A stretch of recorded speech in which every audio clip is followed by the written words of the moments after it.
Bonjour, chère famille. Oui, Monsieur Paul ici. Je suis dans la classe de Madame Félicité. Et aujourd'hui, je veux prendre le temps de passer à travers le nouvel outil de dépistage de la COVID-19 que vous allez devoir remplir à tous les matins pour votre enfant pour savoir si il ou elle peuvent venir à l'école ou pas. Et passer à travers des symptômes, passer à travers de combien de symptômes qu'ils ont le droit d'avoir et qu'est-ce qu'il faut qu'il se passe maintenant avec frères et sœurs et toute la famille vraiment au niveau de l'isolement.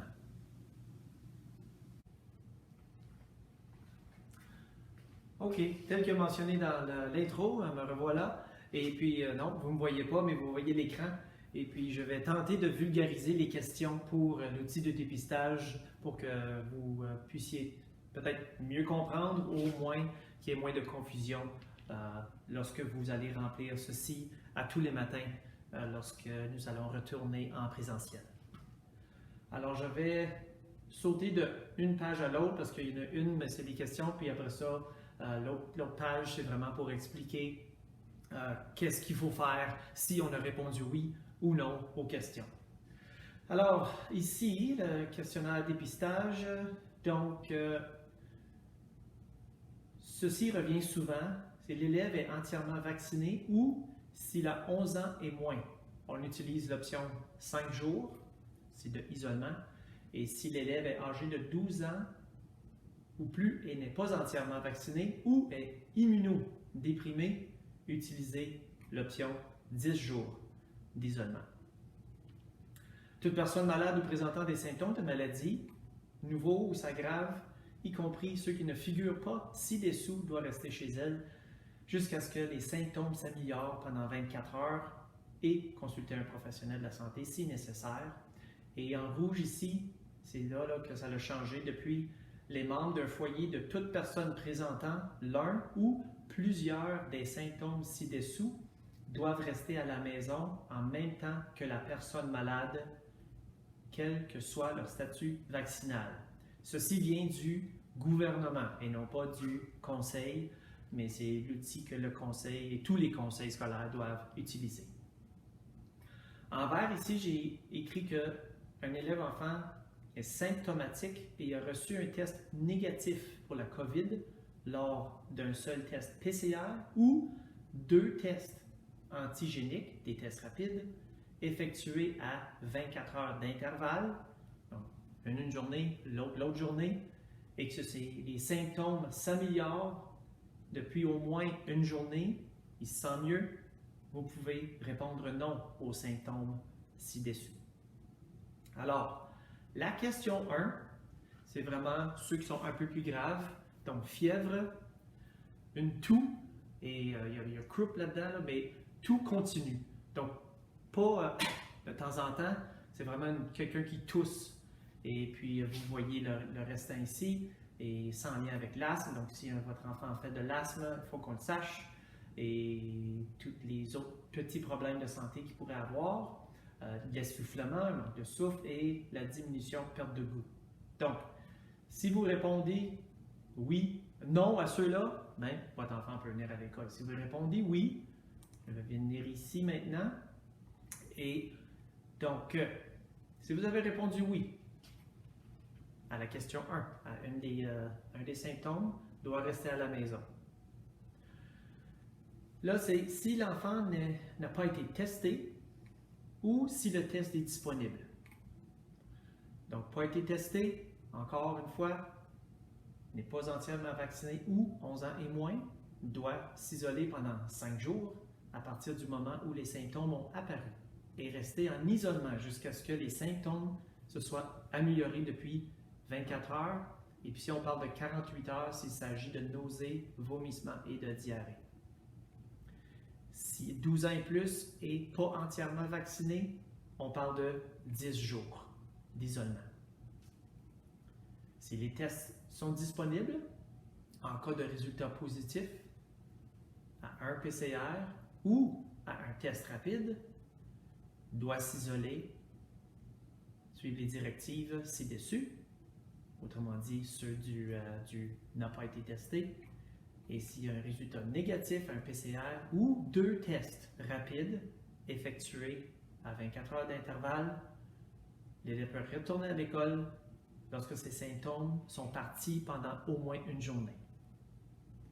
Et ici encore, la nouveauté, un peu comme c'était, je pense, au temps l'année passée, c'est les membres du foyer. Les membres du foyer, y compris les frères et sœurs, doivent rester à la maison en même temps que l'élève, qu'il soit entièrement vacciné ou non. Alors, je vais aller maintenant à la question 2. La question 2 a plusieurs symptômes. Et dans la question 2, on parle de est-ce qu'il y a un symptôme ou il y en a plusieurs de ces symptômes-là. Donc, mal de gorge, encore sans lien, on lit bien qu'est-ce qui pourrait donner un mal de gorge qui n'est pas vraiment un mal de gorge comme tel. Le nez qui coule ou bouché ou congestionné. Puis ici encore, je sais que c'est celui-là qui est un peu frustrant. C'est sans lien avec les allergies saisonnières, le fait d'avoir été dehors puis rentré à cause que puis comme notre nez coule ou d'autres problèmes déjà connus. Un mal de tête, quelque chose qui est inhabituel ou prolongé. Je sais que souvent, des fois, les élèves vont nous arriver avec un mal de tête, mais ils ont peut-être faim ou il y a quelque chose à ce niveau-là. Ou si quelqu'un a reçu son vaccin, donc là, vous pouvez cocher non. Fatigue extrême, ça en est un autre. Douleur musculaire, nausées, vomissements ou diarrhée. Donc, vraiment des nausées au point où est-ce que on pense qu'on va peut-être vomir. Les élèves vont nous arriver souvent avec « Ah, j'ai mal au ventre ». On leur demande souvent « As-tu mangé? As-tu été à la toilette? » Et on pose beaucoup de questions avant d'être obligé de soit appeler à la maison pour que vous veniez les chercher. Mais il y a aussi l'anxiété ici qui joue un gros rôle et puis on va continuer à monitorer ça. Donc, ici maintenant, si on revient à cette page-là, donc si vous avez répondu à oui à un ou à plusieurs symptômes. Si c'est à plusieurs de ces symptômes-là, vous restez à la maison et vous suivez encore s'il n'a pas été testé ou si les tests sont disponibles. Donc, vous suivez ces consignes-là, je ne les répéterai pas, c'est tout le temps la même chose. Et aussi, les membres du foyer doivent rester à la maison si c'est 2 symptômes. Si c'est un symptôme, les gens n'ont pas besoin de rester à la maison. La personne doit s'isoler. Mettons, l'enfant qui a le nez qui coule doit s'isoler. Par contre, frères et sœurs peuvent venir à l'école. C'est la différence avec le numéro 2 comparé au numéro 1. Numéro 3 maintenant. Au cours des 5-10 derniers jours, l'élève a-t-il reçu un résultat positif à un test de dépistage? Il peut s'agir d'un PCR en laboratoire, antigénique rapide ou d'un test réalisé en utilisant une trousse d'autodiagnostic à domicile. Vraiment, c'est les 2 premiers qui nous concernent. Encore une fois, vous utilisez l'option 5 jours ou 10 jours si jamais vous avez votre test a été positif.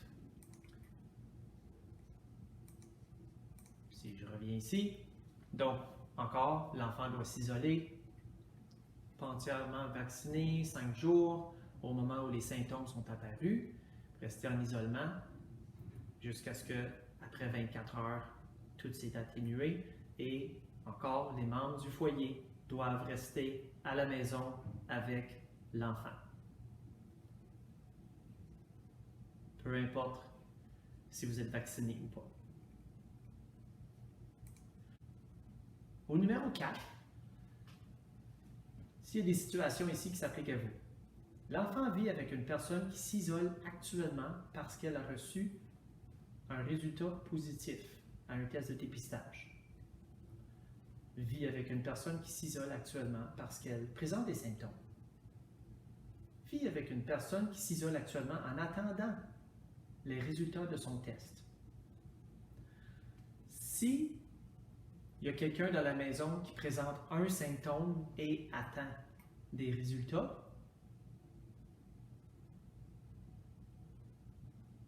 La personne, vous pouvez cocher non. Excusez.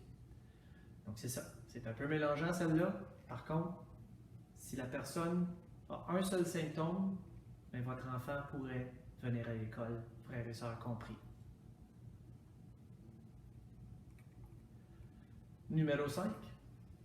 L'élève a-t-il été identifié comme un contact étroit d'une personne, puis identifié d'une personne actuellement atteinte de la COVID et a reçu la consigne de s'auto-isoler. Donc, il a reçu la consigne du bureau de santé. Si les directives en matière de santé publique concernant précisent qu'il n'a pas besoin de s'auto-isoler, vous dites non. Alors, 5 et 6 se ressemblent beaucoup, donc on va y aller avec 6 aussi. Un médecin fournisseur de soins de santé vous a-t-il dit que votre enfant devrait être en isolement? Donc, il peut s'agir d'une directive résultant d'une éclosion ou de la recherche de contact. Si c'est non bien sûr, mais si c'est oui, donc si vous répondez oui, vous ne pouvez pas vous rendre à l'école. Cependant,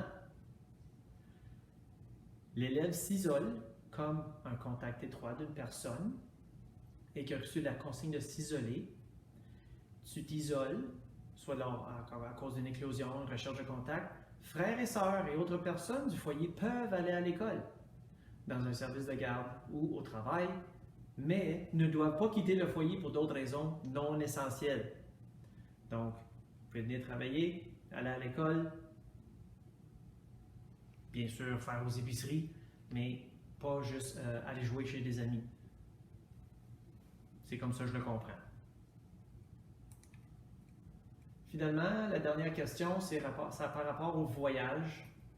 Donc, au cours des 14 derniers jours, avez-vous voyagé à l'extérieur, voyagé à l'extérieur du Canada, reçu la consigne de ne pas se rendre à l'école? Au cours des 14 derniers jours, une personne avec qui l'enfant vit est revenue d'un voyage à l'étranger et s'isole en attendant les résultats de son test de COVID. Et puis là, on retourne ici dans le bas de la page et doit suivre les directives fédérales. Les personnes ayant voyagé à l'étranger, notamment ne pas aller à l'école ou dans un service de garde d'enfants pendant 14 jours. Donc, il y a vraiment un isolement ici. Et si une personne avec qui l'élève vit s'isole à son retour, l'enfant ne peut pas aller à l'école non plus, jusqu'à ce qu'il y ait un test négatif à son résultat de test PCR. Alors, j'espère, puis vous allez bien sûr recevoir ceci, à mettre vos initiales et votre date. On va peut-être être un petit peu plus vigilant lorsqu'on ne verra pas la signature. On va peut-être vous envoyer un courriel pour vous inciter à le faire parce que la vérification, bien sûr, va être importante à ce niveau-là. Alors bon, voilà, j'espère que cette petite tournée de l'outil de dépistage vous a été utile. Si vous avez des questions d'ici la rentrée de, supposément, lundi prochain, vous avez des questions, s'il vous plaît, faites-les parvenir par courriel. Vous avez mon courriel. Juste pour vous laisser savoir que si on revient la semaine prochaine et on doit vous appeler à cause que votre enfant a commencé des symptômes à l'école, on est tout simplement en train de faire notre boulot, notre job si on veut. Madame Medel et moi, c'est pas dans nos intentions et surtout les enseignantes et les enseignants, la dernière chose qu'on veut c'est d'envoyer des enfants à la maison. Donc, soyez vigilants s'il vous plaît. Remplissez les formulaires, lisez les questions comme il faut et puis on va passer à travers comme on a fait depuis le début de l'année. Donc un gros merci de votre attention et puis comme je l'ai dit, si vous avez des questions, faites-moi le savoir s'il vous plaît. Merci et bonne semaine.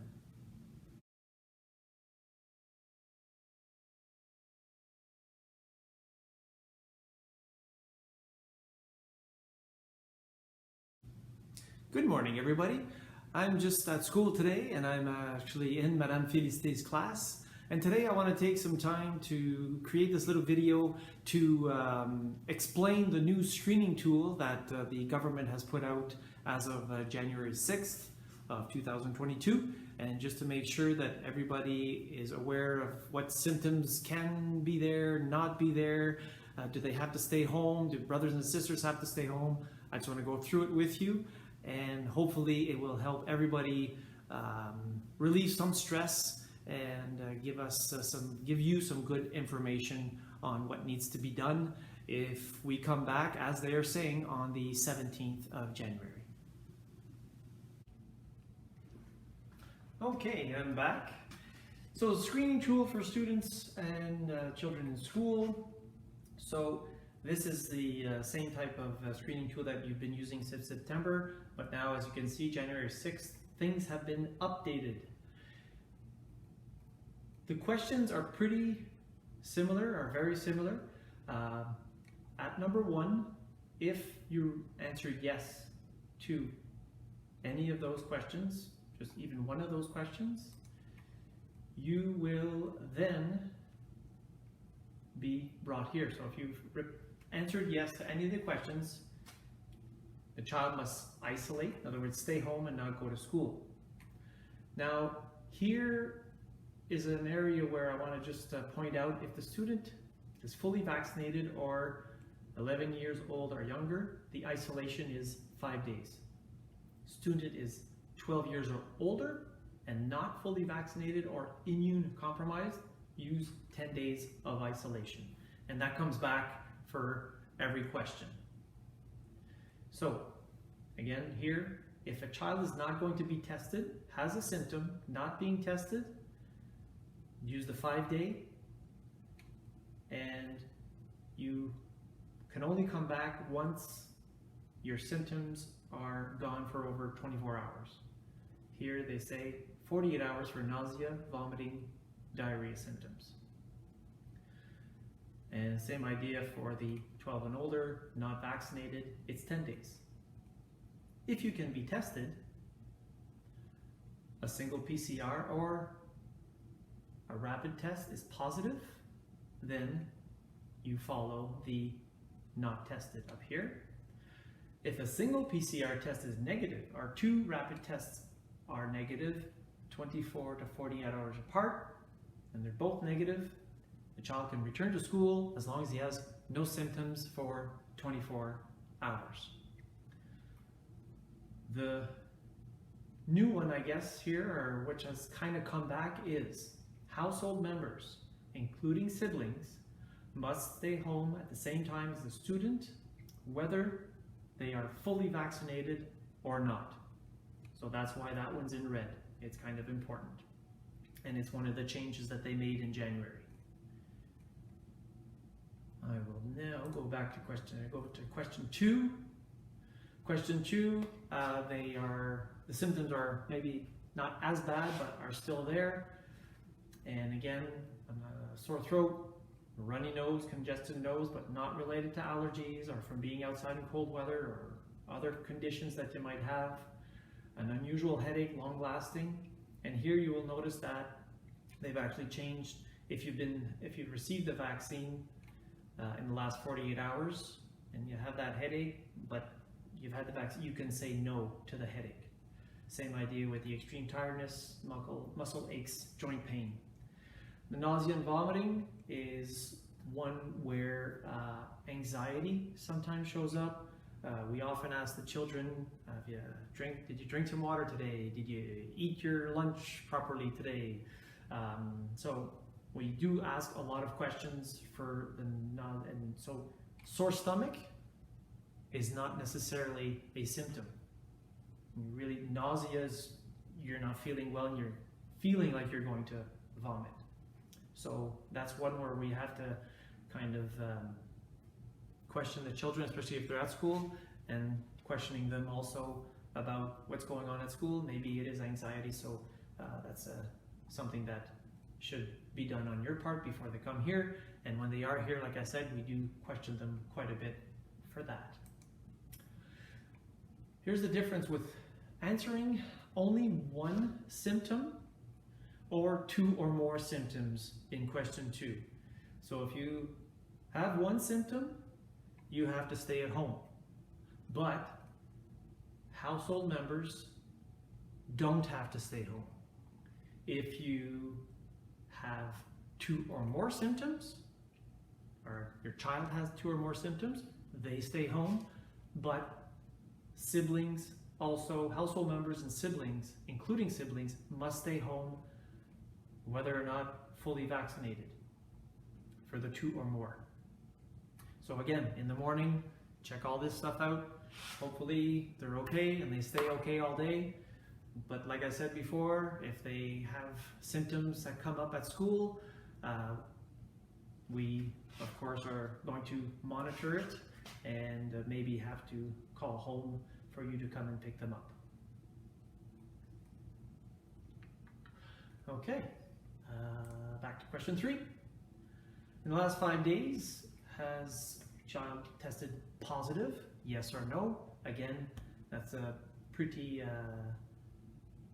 self-explanatory. I'm not going to go in too much into detail with question 3, but then again, same idea. If you did answer yes, household members, including siblings, must stay home whether they're fully vaccinated or not. I know I'm repeating myself, but that's where we're at. Do any of the following apply? Your child lives with someone who's currently isolating because of a positive test, lives with someone who is currently isolating because of symptoms, lives with someone who's currently isolating while waiting for a COVID-19 test. So if you are not doing this, you answer no. It's pretty simple. If yes, then I will go back to the other page. But before I go to the other page, if the individual who is isolating has not tested positive and only has one symptom, sore throat, difficulty swallowing, runny nose. So in other words, most of those symptoms that are at number 2. So if your child A is isolating because of symptoms, but only has one of them, well, child B can come to school, so you can actually answer no.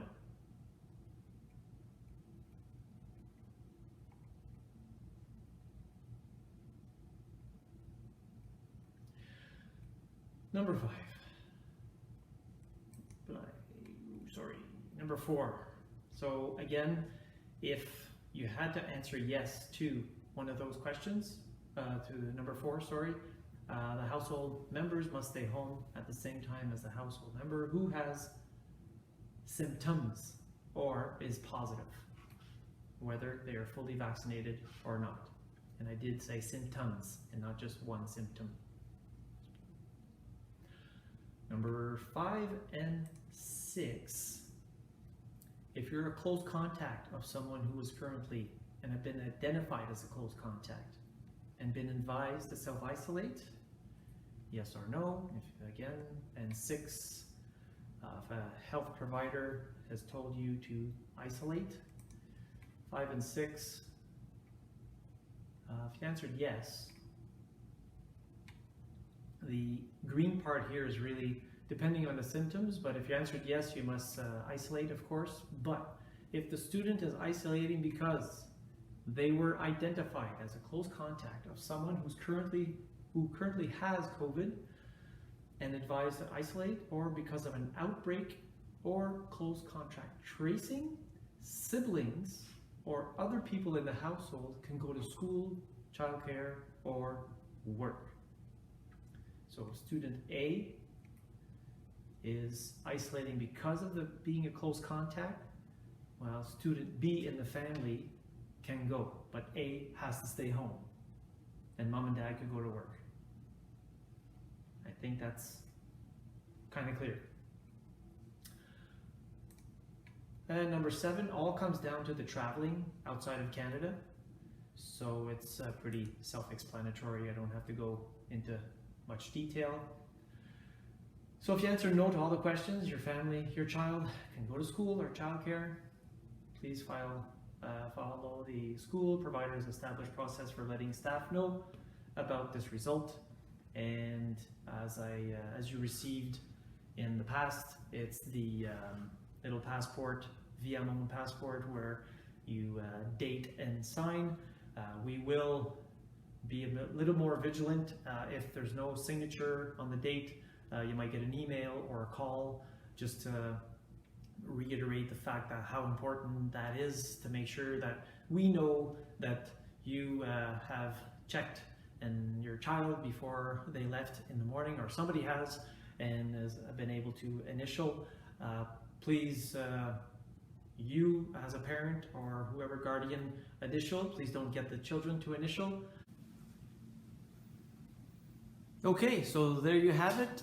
Hopefully this was informative, didn't get you mixed up more. If you do have any questions, please don't hesitate. Please email me whatever questions you have, just to make sure everything is clear. The symptoms are there. It's a yes or a no.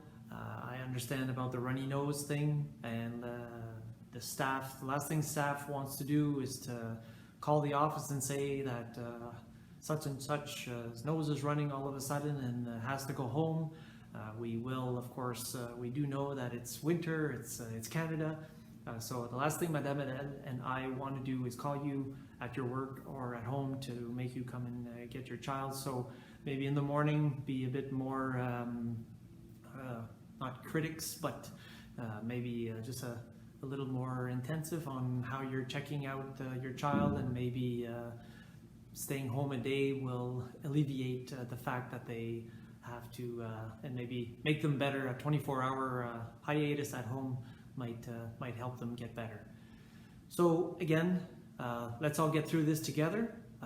Hopefully Monday is true. I understand that CTV News and everybody's announcing it, so let's hope that it's true and that we can get back into class and get some normality back into our routines. And as we did since September, just make it happen and work together with this. And I appreciate everything you guys do also. And thank you, and have a great end of the week.